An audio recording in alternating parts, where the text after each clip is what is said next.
So we are almost done. Last efforts.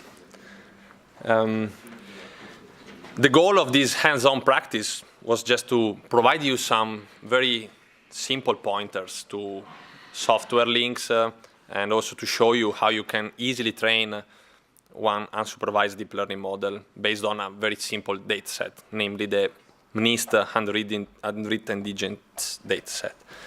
So I don't know, not many of you have a PC, so maybe you can just follow what I'm doing in the projector, and then you can see the video from home and try yourself, okay? So first, of course, you have to download the source code of the models. In our website, which I show you here, you can find a page dedicated to deep learning. In particular, there's a source code section here. We have an Octave CPU implementation, which is the one I will be using today because I don't have a GPU on my laptop. There's also a cluster version, which is harder to use only if you have an OpenMPI computer cluster. What you should really look into is the MATLAB GPU version, which is an optimized version of the code which can run on GPUs. Of course, if you want to try this model, make sure you have a GPU, an NVIDIA graphic card on your PC, which should be enabled for CUDA drivers, okay? There's also a Python GPU implementation. So the MATLAB and the Python implementations can be both used to explore the models. And also here, there's a series of MATLAB routines which you can download that can be used to analyze the model, for example, to plot the receptive fields of the network or to do some simple readouts, okay? So now I take it for granted that you downloaded the code. So I go back to the slides. We have to prepare the data. So first we have to download and unzip the MNIST dataset from Ian LeCun website. There are four parts of the dataset. One is concerned with the training images. One is concerned with the training labels. And then we have the test images and the test labels, okay? When you unzip them, make sure the name is not changed. So with Macintosh and Unix, there's no problem. With Windows, when you unzip these files, sometimes this symbol is being replaced by a dot. Okay. We save these files inside the same directory where you store the code. Now I look into that directory. Okay. I called it code directory. So you will see the Octave code, DBN CPU Octave, and inside I just put these four images, these four files corresponding to the MNIST dataset. So the MNIST dataset, again, is the dataset of unwritten digits I was discussing before. There's also a README file if you want to have further information on the working of the code. So I move in the correct folder from my MATLAB. Okay.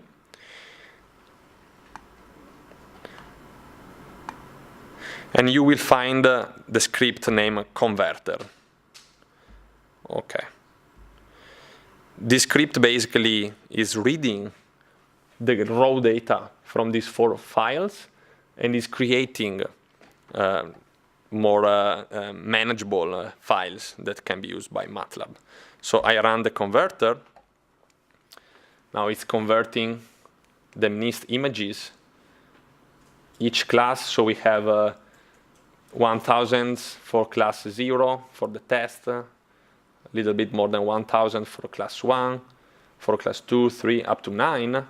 This was the test set. Now it is converting the training set, which is larger, so it takes more time. In total, we have 10,000 patterns for the test set and 60,000 patterns for the training set. So it might take a while. We have 6,000 images of class 0, 6,000 images of class 1, 6,000 images of class 2, etc.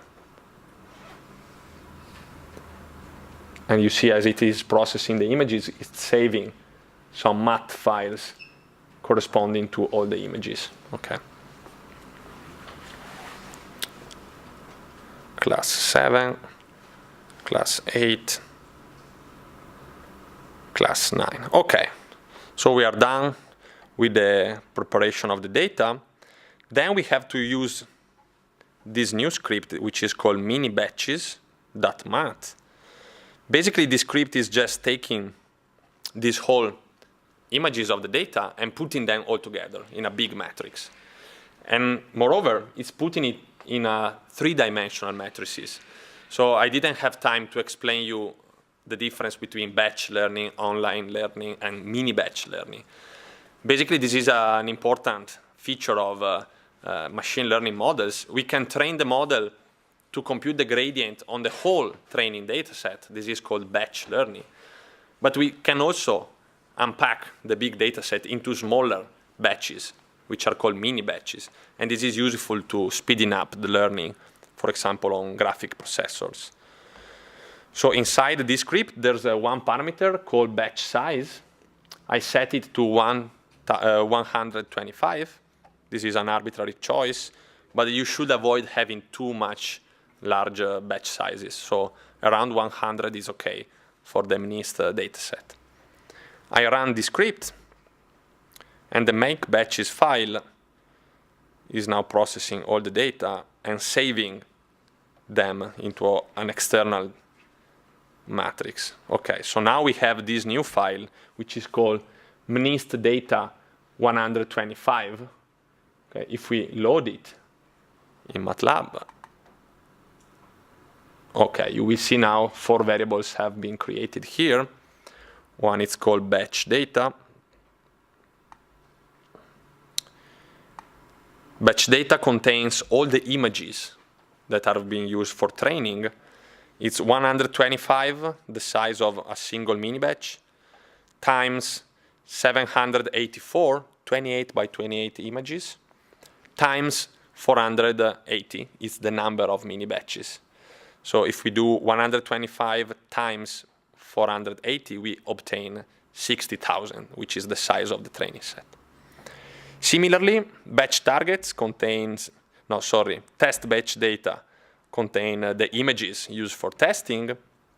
And we also have batch targets and test batch targets, which are the labels, because then we also want to do some supervised readouts after training the model in an unsupervised way. Okay, let me go back here. So we have been downloading the files, we have been converting them into MATLAB format, we have been running make batches, and now we have this output, which is the MNIST data 125.mat file. We can plot one example to make sure everything was correctly processed. So I can just copy. Oop. Okay, for copying the text, I guess I have to do like this.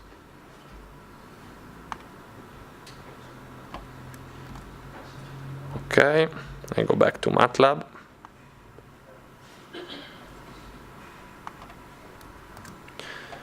So this is one pattern, number 8. Let me set a color map. And we display maybe another pattern.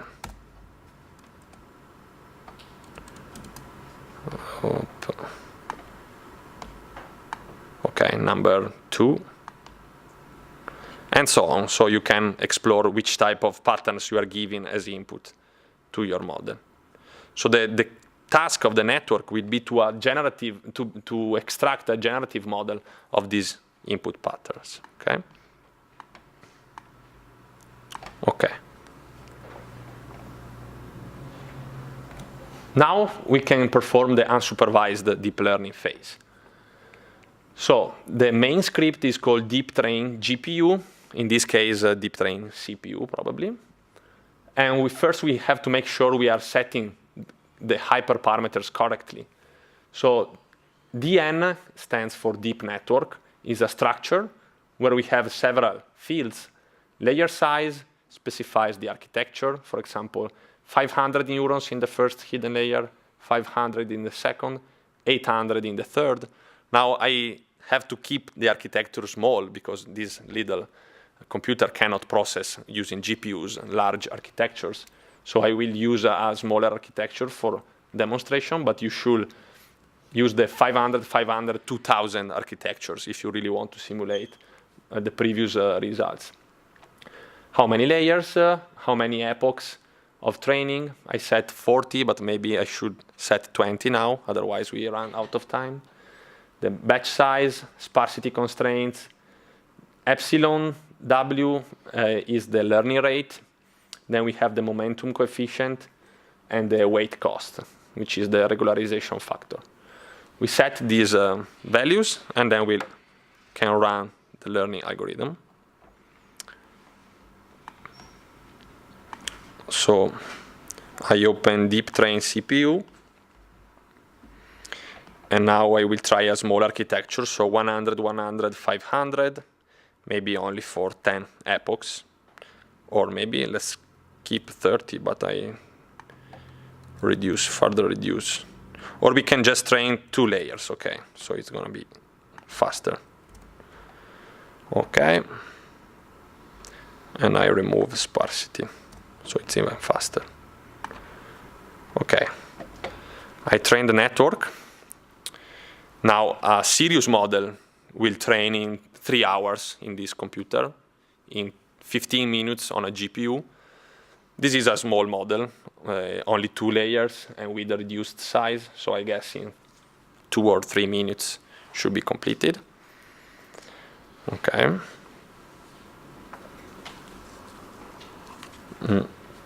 I let the model train. In the meanwhile, I show you what I want to do after this. So after unsupervised deep learning, okay, we can plot the reconstruction error to see if the error is converging down to 0. I skip this. And then we can finally show some receptive fields of the network. For doing this, we use the plot functions, plot L1, plot L2, plot L3.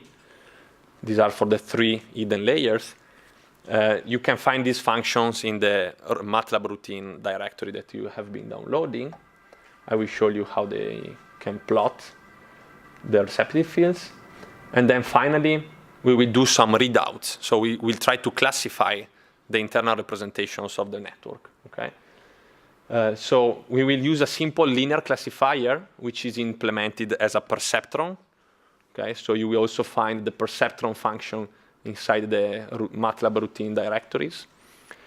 It takes as input the training patterns, the training labels, and then the test patterns and the test labels to test the generalization performance of the algorithms. So you see that for the unsupervised deep learning phase, we didn't need any labels, but we need the labels now that we are trying to implement a readout supervised procedure. Okay. So let's go back to MATLAB. Still training layer 1, but I can skip it. I have a network previously saved. Okay. Somewhere. Trained. There we go. I can load this network. Okay. And then I go inside the analysis folder. So as you can see, when you load a network, you will see a deep network structure. If I enter the structure, you have the layer size. So this is a more serious architecture, 500, 500, 2000. 3 layers, trained for 50 epochs. And we have the error also, the learning time. Okay. But what is important is the L field, which stands for layers. Inside here, you have all the matrices of connection weights, visible, hidden connection weights. So the whole information about the model is saved inside the DN structure. So now we can plot, for example, the receptive fields of the first hidden layer using the plotl1 command, you will see something like this. So the neurons in the first hidden layer learned this type of simple features from the dataset. So again, these are the connection strengths for each neuron in the hidden layer, okay? If we plot the receptive fields of the second hidden layer, we see something like this. So these are a bit more complicated. They learn to combine the simple features into elongated edge detectors. And if we go to the third hidden layer, these are even more complex structures. It's like more like digit shapes or digit parts. Depends also on the sparsity level that we impose. We will have different features here in this final hidden layer. Okay, but then we said we wanted to test a linear readout. How can we do it?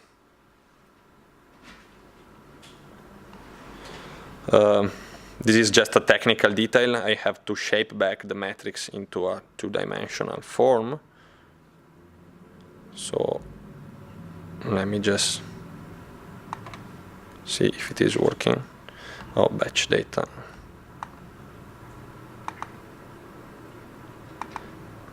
I have to load the data first. Okay. And now I can use the Perceptron algorithm.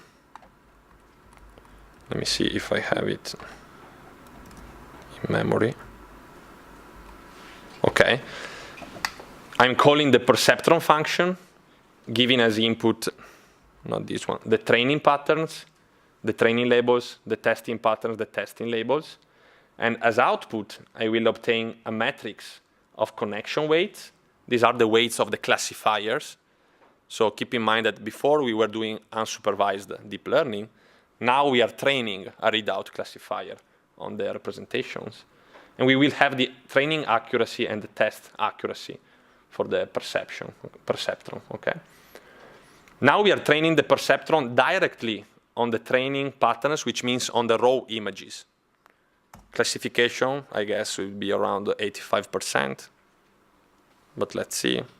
This is a fast training process, few seconds.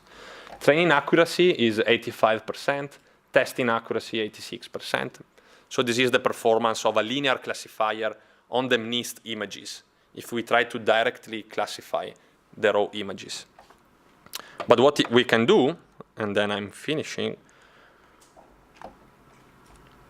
we can also read out the internal representations of the model. So we compute first the hidden activation, for example, of the first hidden layer. So now I might have problems with the copy and pasting. So let me do like this. Indeed. Let me explain you what are these commands doing, if we can visualize them. Almost. So we are computing the hidden units activations of the first hidden layer. So you see we are using a sigmoid activation function, 1 divided 1 plus exponential of. The training patterns are the images which are multiplied by the connection weights of the first layer. And then we are subtracting the biases of this layer. So it's a long command, but in principle we are just computing the activation of each neuron, both for the training and for the testing images. Okay. Okay, this is done. And finally, we can test the Perceptron. This time, we give as input to the linear classifier the hidden unit activations.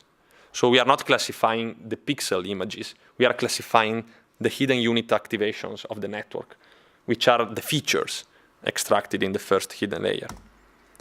And let's see if the accuracy is changing. You see, 95% for training, 95% for testing. So this means that if we try to classify the internal representations of the network, it's much easier to succeed for a linear readout. when we were trying the linear readout on the images directly, we had 85%.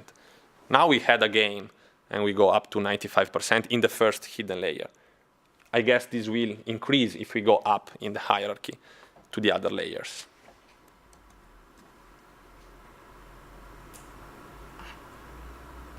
Okay. I think we are done with MATLAB. Let me just find the PowerPoint.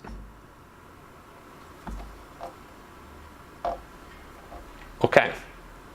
So this was how we computed the activation of the hidden units. And similarly, we can do the same for the second and the third hidden layer. Okay. Just right on time. Thank you.